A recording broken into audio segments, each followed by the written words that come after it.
to add a GameStop gift card to your Cash App. The process is straightforward and quick. First, open the Cash App and log into your account.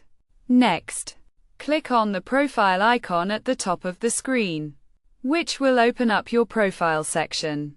Under the Account and Settings page, you'll find the Link Bank option. Click on it. This will take you to a new screen where you'll need to tap on the Link Debit Card option. Then, enter your GameStop gift card number, expiration date, and zip code, and click the Link Card button at the bottom.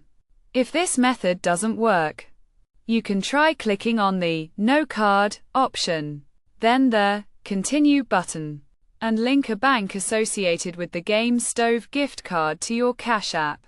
Once the bank account is linked, you can use the GameStop gift card in your Cash App.